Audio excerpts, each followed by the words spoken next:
Hello and welcome everybody. My name is Stefan Radke and today I'm showing you how to deploy a Qumulo ScaleOUT NAS cluster in the Google Cloud Platform. And here's what we briefly cover in this video.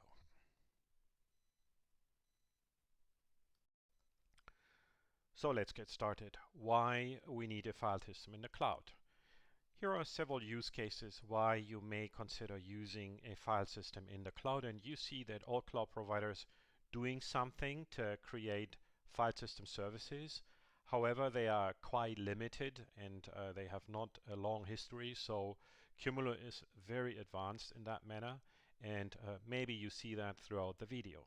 So one of the reasons you may want to migrate your applications in the cloud, we have customers having hundreds of applications and they decided to move everything to the cloud, so they have a cloud-first strategy. However, out of their couple of hundred applications, there are very few, most of the time only the very new to develop applications that can natively speak S3 or object storage. Another reason, you may need low latency access to your applications. Well, there's obviously not given with object storage.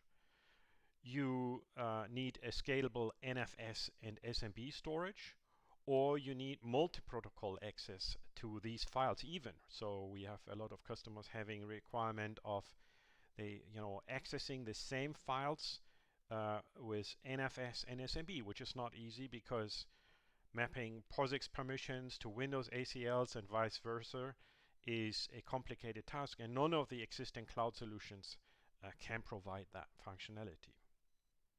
You may want to synchronize portions of the file system with S3 buckets, a feature that Qumulo will launch very soon. You can do it today with external tools, but this will soon become internal part of the Qumulo file system. Then you may need also a file system with enterprise features. The file system that are being provided by the cloud providers like EFS or even that's the AWS thing, or even the file system service in Google, they are very limited with regards to enterprise features. With Qumulo, you get snapshots, you get replications, you got a modern backup API, you get file system analytics. There's a lot of videos out here in the playlist that you can see and watch demos. It's completely API driven and it's very easy to use. You will see that today also in the video. Then other customers, they have typically burst workloads. So they have an on-premise file system. Many times it's a Qumulo system already. Then they can replicate data to the cloud, for example, for rendering. So they rent then hundreds and even thousands of GPUs and virtual machines in the cloud. And then they need to have their file system or their data close to these render farms in a file system. And Qumulo is a very perfect fit for this. And also you may want to run the same apps on-premise and in the cloud, meaning you may also want to have the same file system in the cloud as well as on-premise with all the nice capabilities. And so here, these are some examples of why you may need to think of a file system and more specifically Qumulo in the cloud. Let's have a quick look what Qumulo is. At a very high level, it's a node-based architecture. As the name says, it's scale out, or we say scale across, because you can also run it in the cloud. It serves the traditional NAS protocols in different versions, like SMB, like NFS. We also have a REST API. To be able to access the data directly via S3 today requires a MinIO open source solution. But hey, soon there, as I mentioned already, there will be a capability that opens a lot new opportunities for new workloads. And watch out in this channel, we will do some videos as well here. So these clients, they connect through Ethernet typically. In cloud, they would likely be in the same zone or same region at least. All data that is being written to one of the nodes, it's a peer-to-peer system. There is no master node or something. All nodes have the same knowledge. All nodes have access to the data. So you can You can connect and write and read data from any node in the system. Everything is being written to SSDs first. If it's not a all-flash system, then it's regardless. It's everything lands on SSD. But in a hybrid system, then we have a dynamic algorithm that moves hot and cold blocks between the SSD layer and the hard disk layer. There's a lot of videos on this one, so I just wanted to provide a very brief overview of what Qumulo is. And then important to mention, regardless of how many nodes you spin up, it's all a single namespace. So it's all provided as a single namespace within SMB and NFS. So here are the deployment method. I mentioned already you can spin up Qumulo in different hardware versions of Qumulo nodes. We have partners we work with, and you can deploy Qumulo on their servers. You can deploy it on virtual machines on premise for testing purposes, and then in the public cloud. We run in Google Cloud today, we run in Amazon, and we are planning to run in Microsoft Azure as well within this year. All right, so at a high level, here's the architecture of how a Qumulo core file system works. Again, and we will see it in the demo. We will spin up a cluster of 4 nodes. You can have as many nodes as you wanted to, up to 100 nodes we have verified or validated today. So you have a normal server, you have an Ethernet connection, depends on the node type. It ranges from 10 to 100 gig.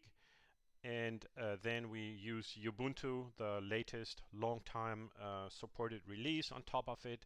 And then we run our file system on top of it, which runs completely in user space, by the way, which is has a lot of advantages. So how does it look like in Google Cloud?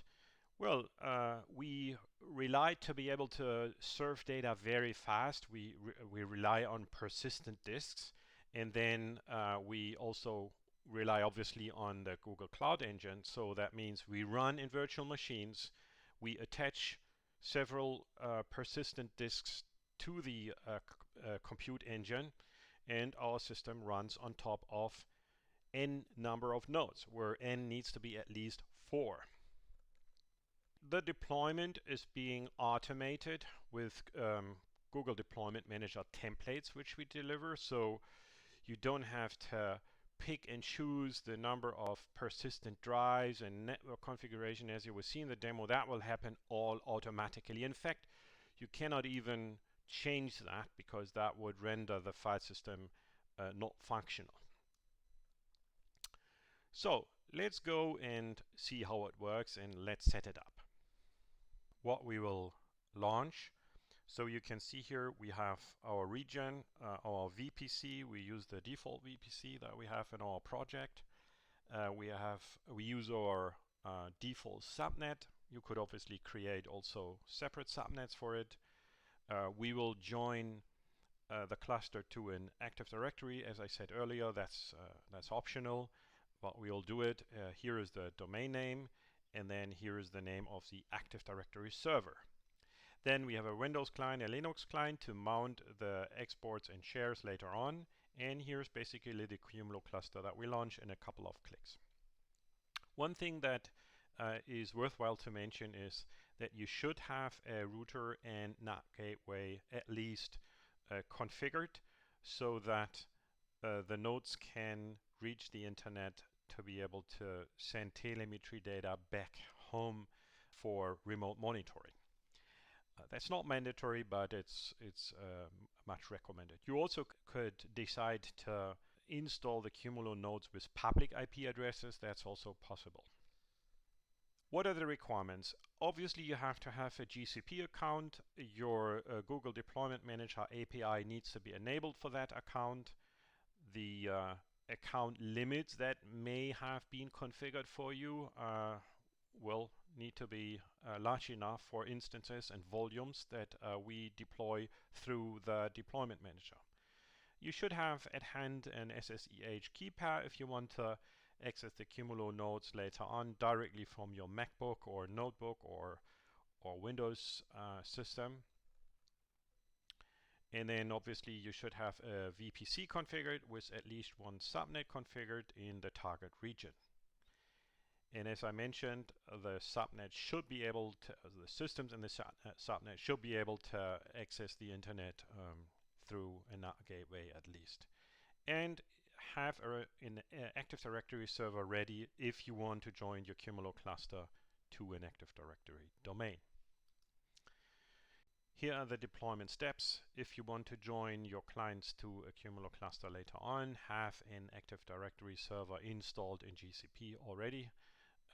Deploy the Qumulo cluster through the marketplace, connect the cluster to the Active Directory, and then we finally create an SMB share and an NFS export and mount these. Okay, so let's start with logging into our Google Cloud Platform console. Here we go. Then we go to Compute Engine.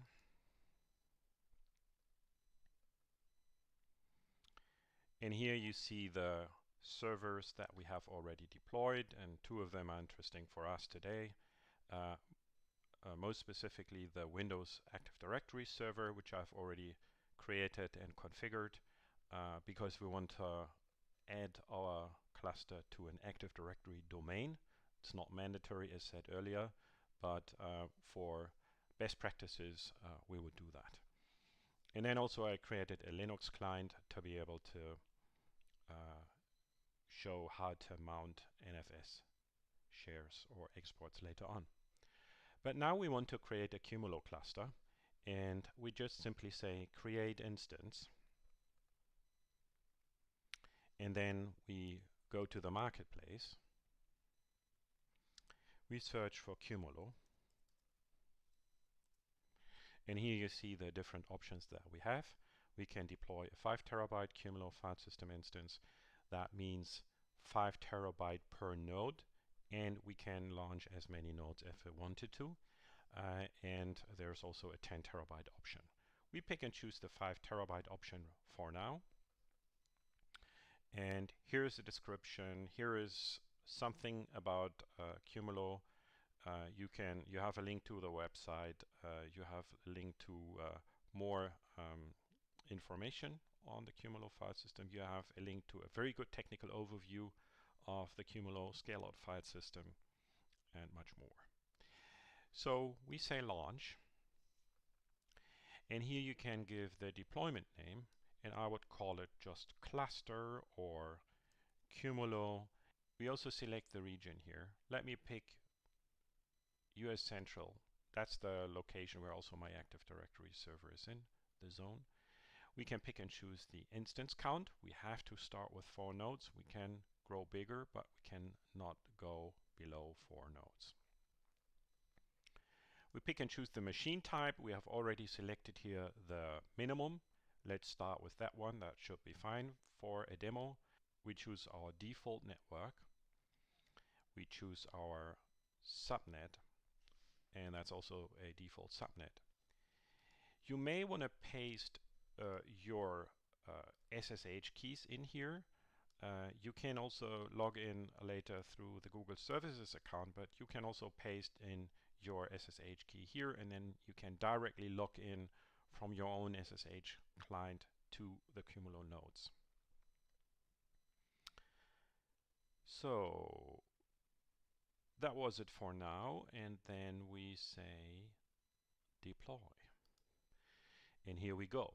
So here's already the admin cluster. So we will note down our temporary admin password. Okay, so here we go. The cluster is launched. It just took a minute or so.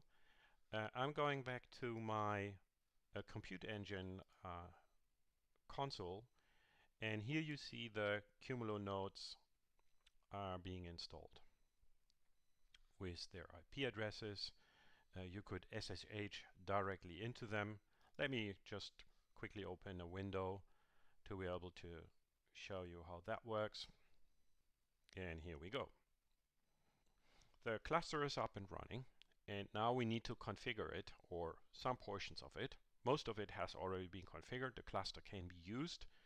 I will now log into my Windows server, and because I have no external IP address here configured on the cluster, it's just local, so it's more secure.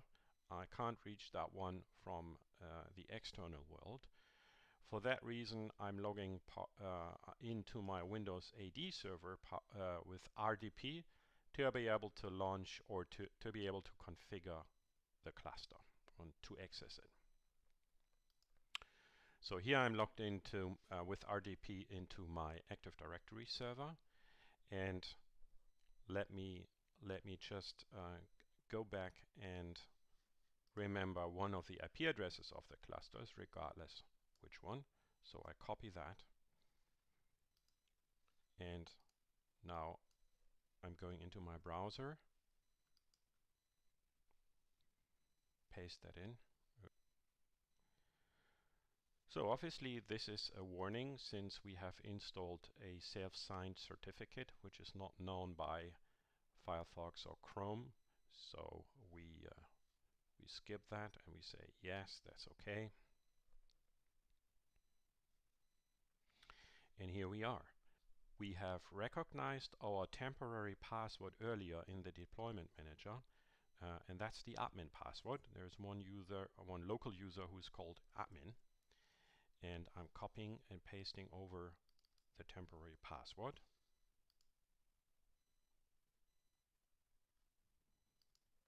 Logging in. And here we go.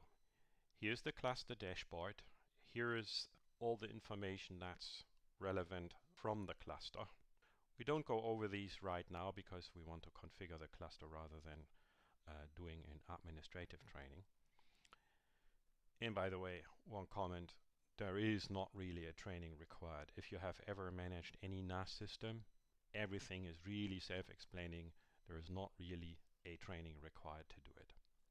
However, one point I want to mention here. If you log in to the cluster right now, like we did, it may happen that you see an error message up here with a colored bar that says the cluster cannot reach the internet, so please establish an internet connection. Why is that? Well, our clusters send telemetry data back home to Qumulo so that we can monitor your cluster and be able to even help you with remote connections, but therefore we need an internet connection. In this case, I showed you that earlier. I've just created a NAT gateway so that the cluster can reach out and send telemetry data back home. What we want to do now is we want to join our cluster to an Active Directory. Otherwise, we would need to create local users, which we could do, obviously. So you could say here, add local users and group, but that's something that we don't want to do. Obviously, we have a guest user, we have an admin user, but we want to have Active Directory joined because then we have a consistent view of users, SIDs, UIDs, group IDs, and so forth. So we go ahead and say Active Directory. Let's first do something else. I'm sorry, I'm going back and show you the network configuration because that's important for this step.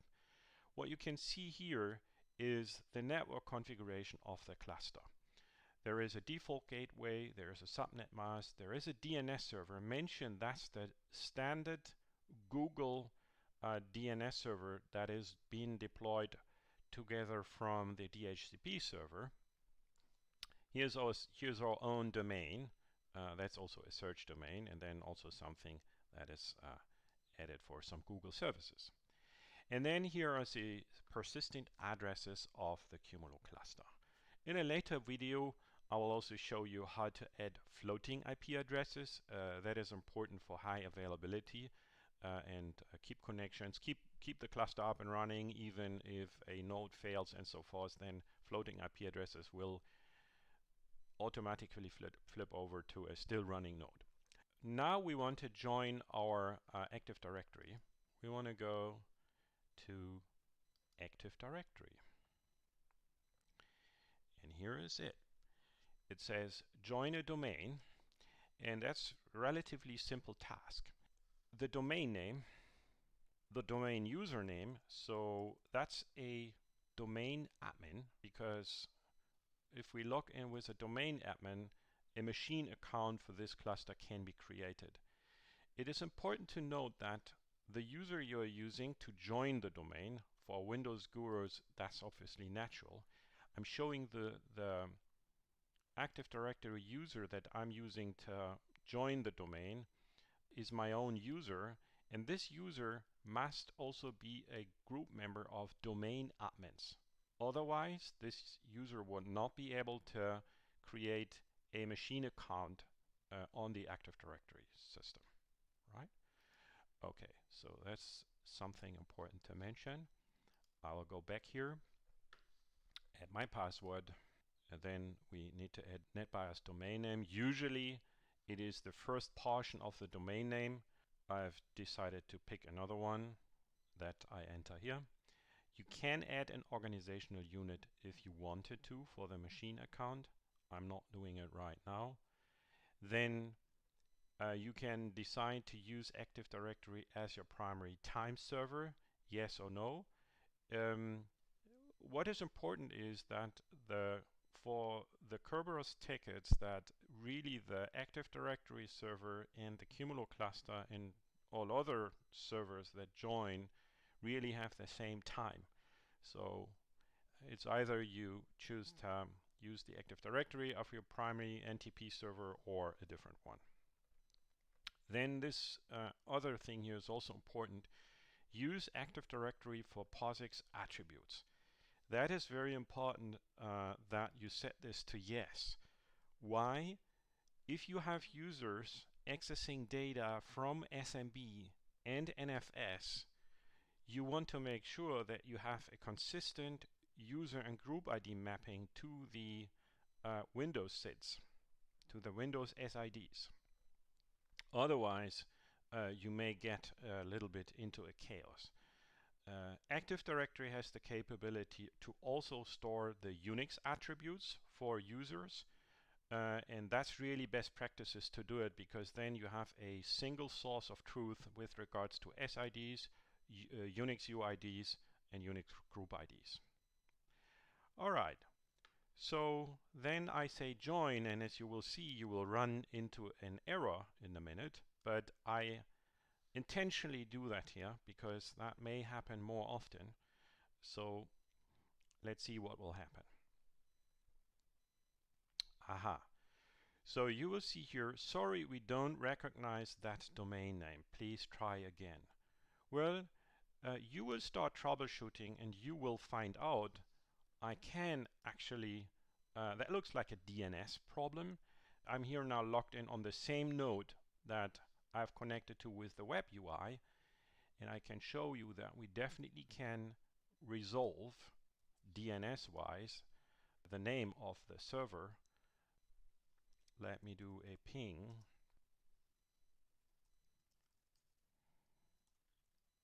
Here you go, right? So we can, first of all, we can reach it. We have made sure that we have firewall rules that allow us to connect from the nodes to the Active Directory server. What we don't have is a service resource record in DNS, and that's definitely required for Active Directory to work. You can Google it, what records you need for Active Directory to function. There is two ways to solve this issue. One is you add the relevant service resource records in DNS, or you change the DNS from the Qumulo nodes to use the Windows Active Directory server as a DNS server, which I will do, but you can go either way. Let me see, there is a command that I can use on the Qumulo command line to recognize the network configuration. I will put some links later on to show you. Here is a command that you can use to see some portions of the network configuration. What I will do is I will change the network configuration so that the DNS server is the Windows Active Directory server from now on. This is the command. I need to be admin to do that, so I need to do a sudo Now I'm changing the DNS server with this command here. No worries, it's well documented. I put the link down below the video so that you can see the knowledge base article which shows you what to do. But QQ is the internal CLI command from the Qumulo nodes. Network modify network, and then I identify the interface, the network ID. We can have multiple networks per interface, and I say this is my DNS server from now, and then here's the search domain, and then I enter this one, and here we go.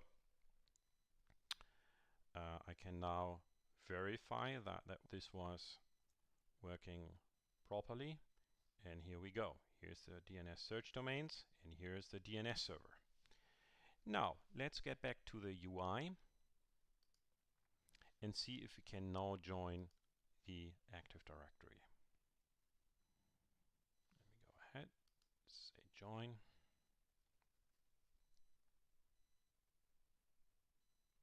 And here we go, we joined the domain. So the next thing we're going to do is to create a share so that users can actually use the system. Let's start in creating an SMB share. And as I said, you see here everything is self-explaining, it's very simple. You say create a share, you create a file system path, let's say that's called /demo, and the share name is also demo, and I can give us a description. This is for demo purposes only. You can enable access-based enumeration if you wanted to. You can even select here to encrypt the share if you wanted to. That's supported, and that's encryption over the wire, by the way. That's part of the SMB3 protocol. And then I would add some privileges here to say to allow a specific user in action, and I'm choosing my own user obviously, and say this user has read, write, as well as change permissions. And as you can see, this can be changed individually by on every share. So I say create share. The directory does not exist. That's correct. So I forgot to click here this checkbox here so that the directory will automatically be created. All right, so here we have my share. Now I should be able to use it. Let me jump to the File Explorer and try to map the share. Say map network drive. I'm putting in the path here. Right now I'm using the IP address because I haven't added the Qumulo nodes to the DNS server. So if I would just type the host name, that is not yet known by the DNS system.